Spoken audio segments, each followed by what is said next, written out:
खुली छूट है कि वैसे आतताई और दुर्व्यवहारी जो निरीक्षी कर्मी हैं उनके साथ आप उन्हीं के तमीज में जवाब दें, निकाले पैर से जूती और सैंडल और दे दना उनके नाक मुंह लाल कर दीजिए।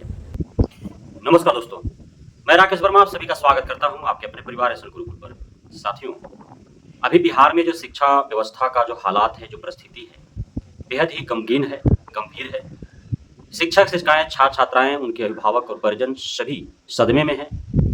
कब क्या किनके साथ हो जाएगा किसी को पता नहीं है। लगातार घटनाएं घट रही है। शिक्षक शिक्षिकाएं, छात्र छात्राएं निरंतर रोजाना सैकड़ों नहीं बल्कि हजारों की तादाद में पूरे बिहार भर में बीमार पड़ रहे हैं, बेहोश हो रहे हैं, उन्हें लू लग रहा है, उल्टी और दस्त हो रहा है, उनके नाक से ब्लीडिंग हो रहा है, वो मुंह से खून का उल्टी कर रहे हैं। आने जाने के क्रम में शिक्षक शिक्षिकाओं को मोटरसाइकिल और स्कूटी से वे गिर रहे हैं, एक्सीडेंट हो रहा है उनका, बुरी तरह से वे घायल हो रहे हैं और रोजाना कुछ एक शिक्षकों की मृत्यु भी हो रही है। तमाम इस प्रकार की घटनाएं घट रही है, बावजूद इसके शिक्षा विभाग के अपर मुख्य सचिव नित नए अपने कारनामे कर रहे हैं, जिसका प्रतिकूल प्रभाव शिक्षक शिक्षिकाओं छात्र छात्राओं पर पड़ रहा है। एक तरफ तो विभागीय जो गलत नीति नियम दिशा निर्देश जारी और निर्गत किए जा रहे हैं, उसका प्रतिकूल प्रभाव पड़ ही रहा है शिक्षक शिक्षिकाओं छात्र छात्राओं पर। दूसरे तरफ जो अभी पदाधिकारी बनकर के जो भी आए हैं, आउटसोर्सिंग एजेंसियों के माध्यम से जहां तहां से उठा करके जो उनके अंदर एक पदाधिकारी का भाव जो उत्पन्न कर दिया गया, जिनको विद्यालय निरीक्षण का कार्य सौंप दिए गए, डीपीएम, बीपीएम, बीआरपी एवं अन्य प्रखंड स्तर, जिला स्तर के जो शिक्षा विभाग का शाखीय जो कार्यालय है, वहां के जो कर्मचारी हैं, डाटा ऑपरेटर हैं, अकाउंटेंट हैं, अन्य जो छोटे मोटे अधिकारी पदाधिकारी कर्मचारी हैं, उन सभी को जो है विद्यालयों का निरीक्षण करने हेतु पदाधिकारी का भाव उनके अंदर जगा दिया गया कि वे अब पदाधिकारी हैं, वे शिक्षक शिक्षिकाओं का जांच करेंगे, वे विद्यालयों में घूम कर जांच करेंगे। तो अब उनका सर पे जो है एक अधिकारी होने का जो सनक है और पैसा अत्यधिक से अत्यधिक कमाने का जो एक भूत सवार है उनके सर पे, उनके मन और मस्तिष्क में, इसका खमियाजा जो है कहीं ना कहीं शिक्षक शिक्षिकाओं को भुगतना पड़ रहा है। साथियों, पिछले की वीडियो में मैंने आपको बताया था कि किस प्रकार से एक प्रखंड शिक्षा पदाधिकारी के द्वारा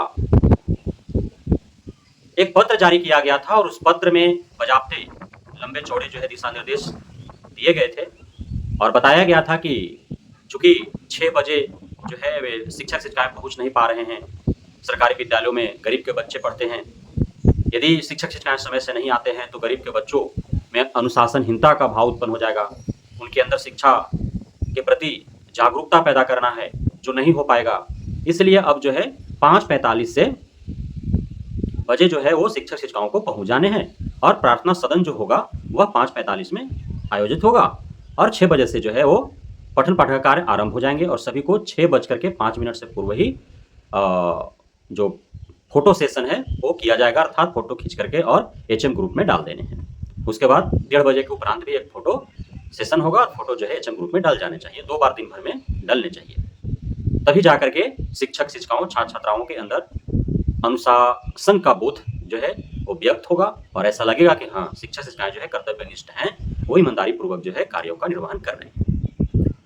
लेकिन जब बवाल खड़ा हुआ, तमाम शिक्षक नेतृत्वकर्ताएं, तमाम जो है शिक्षक संगठन जब इस पत्र के विरोध में उन्होंने आवाजें बुलंद की, तब जाकर के उसी शिक्षा पदाधिकारी को अपने ही द्वारा जारी पूर्व में एक पत्र को जो है पूरी तरह से फर्जी बताते हुए उसे खारिज कर दिया गया। हालांकि वो फर्जी था नहीं, क्योंकि जो बिहार का ही नहीं बल्कि पूरे राष्ट्र स्तर का न्यूज चैनल है, उस पे उस पत्र को दिखाया गया, चलाया गया, खबर बनाई गई, तो क्या उस न्यूज चैनल तक वह खबर सोशल मीडिया के माध्यम से पहुंचा और वह चला दिया, या फिर सूत्रों के हवाले से कार्यालय से उस तक पहुंचा? और यदि वह फर्जी था और नेशनल मीडिया पर चलाया गया, तो फिर उस शिक्षा पदाधिकारी के द्वारा उस नेशनल मीडिया पर कार्रवाई क्यों नहीं हुआ, या फिर हम जैसे यूट्यूबरों पर कार्रवाई क्यों नहीं हुआ जब हमने उस पत्र को चलाया?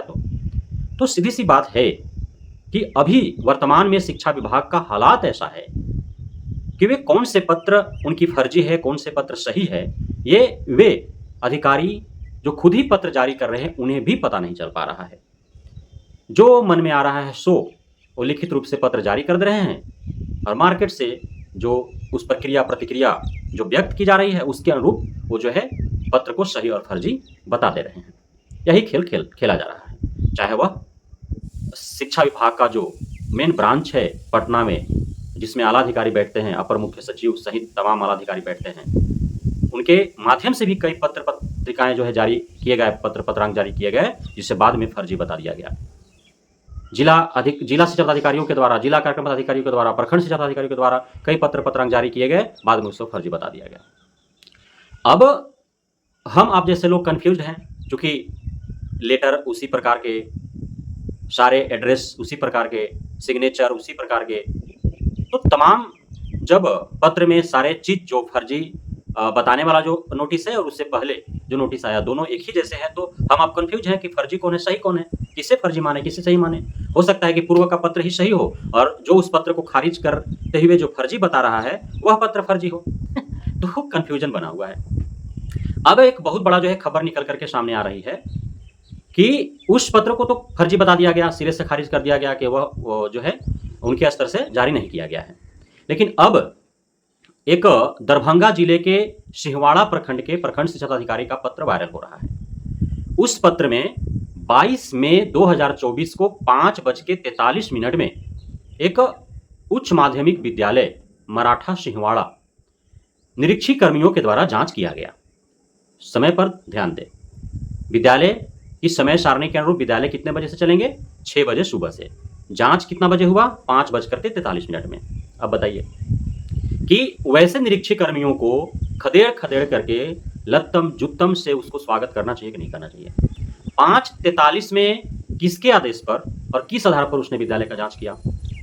उस समय तक एकमात्र उस विद्यालय में सेवारत 9 शिक्षकों में से एक शिक्षक जो है वो शिक्षिका महज वो पहुंच पाई थी। पहुंच गई होगी किसी तरह से, वो जल्दी निकली होगी, जल्दी पहुंच गई होगी। तो सिर्फ एक शिक्षिका पहुंच गए, बाकी 8 शिक्षक शिक्षिकाएं नहीं पहुंच पाए। हालांकि 8 में से 4 जो है वो अवकाश पर थे, कोई विशेषावकाश पर थे, कोई आकस्मिक अवकाश पर थे, और अन्य जो 4 थे वे आने वाले थे। लेकिन चूंकि 5:45 भी नहीं हुआ था, 5:43 में वो कार्रवाई हुई है, तो 5:43 तक वो नहीं पहुंच पाए। 6 बजे तक पहुंच पाते हो और पहुंच गए होंगे, लेकिन 5:43 में ही कार्रवाई कर दी गई। अब इसमें उस पत्र में 2 प्रकार के जो है कार्रवाई का जिक्र है। पहला, चूंकि आप सभी को ज्ञात है कि किसी एक विद्यालय में प्रधानाध्यापक जो है अपने शक्ति का इस्तेमाल करते हुए और 10% ही शिक्षक शिक्षिकाओं को छुट्टी दे सकते हैं, लेकिन उसमें लगभग 40% शिक्षकों को छुट्टी दी गई। तो इस हेतु प्रभारी प्रधानाध्यापक पर जो है वो कार्रवाई बनता है कि उन्होंने आखिर विद्यालय संचालन क्यों ढंग से नहीं कर पा रहे हैं। तो इसके कई कारण होते हैं ना, जैसे लोकल जो टीचर है और बाहर के प्रधानाध्यापक हैं, तो जो है प्रधानाध्यापक की बात अनसुना करता है, जबरन जो है वो छुट्टी लेने का प्रयास करता है, प्रधानाध्यापक को देना पड़ता है। बहुत विद्यालय हैं अभी बिहार में, और इसको लेकर के आप शायद आपत्ति जताएं, लेकिन यह सच्चाई है, हकीकत है कि कई ऐसे विद्यालय हैं जहां के प्रधानाध्यापक निम्न वर्ग के हैं और शिक्षक शिक्षिकाएं जो है उच्च वर्ग के हैं, या फिर प्रधानाध्यापक महिला है और शिक्षक पुरुष है। तो इस प्रकार से भी प्रधानाध्यापक या प्रभारी प्रधानाध्यापक का शोषण होता है, जातिगत शोषण होता है, लैंगिक शोषण होता है। हम महिला प्रधानाध्यापक हैं तो जबरन उनसे छुट्टी लिया जाता है, उनकी बात को अनसुना किया जाता है, उनकी बातों को माना नहीं जाता है, उनके पद के गरिमा और मर्यादा को जो है शिक्षक शिक्षिकाओं के द्वारा पालन नहीं किया जाता है। निम्न वर्ग का प्रधानाध्यापक हो और उच्च वर्ग का शिक्षक हो, वह जो है उसकी बात को अनसुना करता है। तो इस प्रकार के भाव हैं अभी भी विद्यालयों में, आप जाकर के हकीकत पता कर लो यदि आपको पता नहीं है। तो कई कारण हैं कि मजबूरन जो है प्रधानाध्यापक प्रभारी प्रधानाध्यापकों को अपनी नौकरी खतरा में डाल करके, अपना जान जोखिम में डाल करके और खुद विभागीय कार्रवाई झेल करके और शिक्षक शिक्षिकाओं का शोषण और प्रताड़ना झेलते हैं, ऐसी भी देखने को मिलता है विद्यालयों में। अब है कि कार्रवाई जो हुई 5:43 में कार्रवाई हो गया और उस एक दिन का सभी का वेतन तो ऑन द स्पॉट कट ही रहे हैं, अनुपस्थित पाए गए, बिना सूचना के अनुपस्थित पाए गए, समय से नहीं पहुंच पाए, तो उस दिन अनुपस्थित मानते हुए आपका पूरे दिन का वेतन कटेगा। लेकिन उसके बाद आपको स्पष्टीकरण भी देना है, आपको शोकॉज भेजा जाएगा कि आप बताएं कि आप पे विभागीय कार्रवाई क्यों न हो। आपको दंड स्वरूप, जुर्माना स्वरूप उस दिन का वेतन काट लिया गया, लेकिन सिर्फ वेतन काट देने मात्र से जो है आप बच नहीं जाएंगे। अब आपको स्पष्टीकरण देना है, आपको शोकॉज भेजा जा रहा है कि आप बताएं कि आप पे विभागीय कार्रवाई क्यों ना हो, आप बताइए। और वह जो स्पष्टीकरण के हेतु जो शोकॉज भेजा जा रहा है, नोटिस भेजा जा रहा है, उसके आड़ में बहुत बड़े खेल हो रहे हैं। अब आप जाएंगे, चूंकि आप पे कार्रवाई हो चुकी है ऑलरेडी, जो है आप दंड भुगत चुके हैं, आपका वेतन कट चुका है। अब स्पष्टीकरण में आप क्या देंगे? अभी तो 5:43 में कार्रवाई हुआ है, तो स्पष्टीकरण सभी दे ही देंगे कि 6 बजे से विद्यालय है, तो 5:43 में आप किस आधार पर आप जांच कर रहे हैं, किसके आदेश पर जांच कर रहे हैं?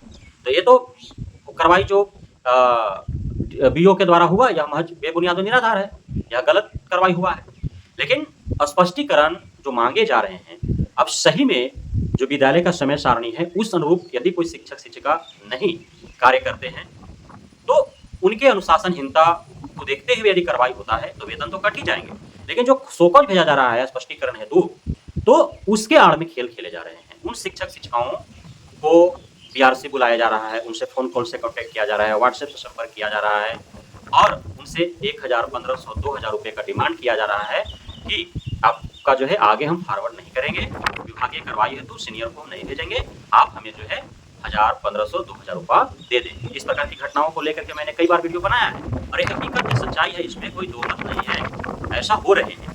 और इस प्रकार कार्रवाई के आड़ में जो है, जो निरीक्षी कर्मी जिनके अंदर एक हनक और सनक है कि वे पदाधिकारी हैं, हालांकि वे अस्थायी हैं, जो आउटसोर्सिंग एजेंसियों के माध्यम से जो डीपीएम, बीपीएम, बीआरपी जो आए हैं, इनके कब लात मार करके इनको निकाल दिया जाएगा, जिस प्रकार से अतिथि शिक्षकों और आईसीटी इंस्ट्रक्टरों को निकाला गया, इन्हें पता नहीं है। लेकिन जब तक है तब तक इनके अंदर एक सनक है, हनक है और पैसा कमाने का ललक है, चूंकि ये 2-2, 2.5, 3-3 लाख रुपए घूस दे करके जो है वो जांचकर्मी बने हैं। तो कब तक रह पाएंगे, कह पाना मुश्किल, इसलिए जितना कम समय में वे अपने घूस के दिए हुए पैसे जो है वो निकाल ले। शिक्षक शिक्षिकाओं पर कार्रवाई करने को खौफ उत्पन्न करके उनसे जो हफ्ता वसूली कर रहे हैं, उनके माध्यम से निकाल लें, वसूली कर लें। तो ये वो चाह रहे हैं और कर भी रहे हैं। और शिक्षक शिक्षिकाएं भी, चाहे वे जानबूझ करके या फिर अनजाने में, यदि उनसे भूल हो रही है या गलती कर रहे हैं, तो कौन विभागीय कार्रवाई झेलना चाहेगा? इसलिए कि विभागीय कार्रवाई यदि जिन शिक्षक शिक्षिकाओं पर होता है, तो वह जो है उसके सेवा पुस्तिका में अंकित होगा, जो बाद में जो है उसका पदोन्नति और वेतन वृद्धि में आड़े आ जाएगा। इसलिए वो नहीं चाहता है, लो भाई 1000, 1500, 2000 रुपया मत करो कार्रवाई।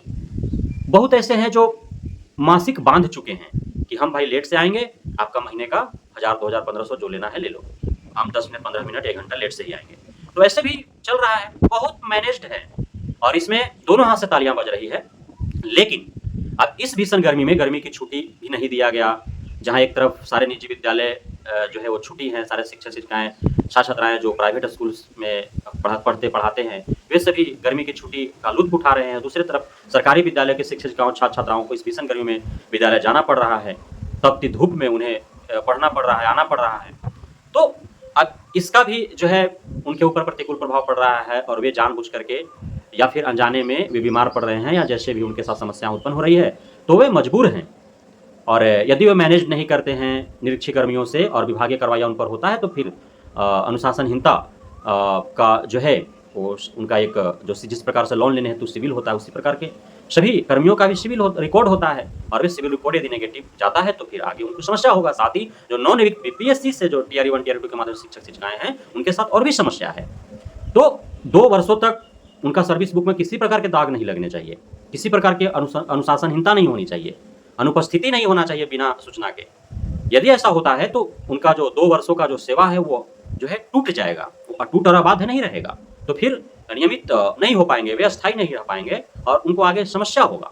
तो इसलिए मैनेज करना या इस मजबूरी का फायदा जो है कौन उठा रहे हैं? निरीक्षी कर्मी और अधिकारी पदाधिकारी उठा रहे हैं। तो जो शिक्षक शिक्षिकाओं के मजबूरी का फायदा उठा रहे हैं, जो 5:43 बजे जो कार्रवाई कर रहे हैं, जो कार्रवाई करने का डर उत्पन्न करके और आपसे वसूली कर रहे हैं, वसूली के आड़ में आपको शोषित और प्रताड़ित कर रहे हैं। जो महिला शिक्षिका हमारी बहनें हैं, उनके साथ यदि अत्याचार हो रहा है, उनका शोषण हो रहा है, उनके साथ दुर्व्यवहार हो रहा है, तो फिर वैसे निरीक्षी कर्मियों को पकड़ करके अलगतम जुगतम करने की आवश्यकता है। बहुत बहुत धन्यवाद आप सभी साथियों का हमारे साथ जुड़े रहने के लिए, बने रहने के लिए, इतना प्यार देने के लिए, हम पे भरोसा बनाए रखने के लिए। जय हिंद।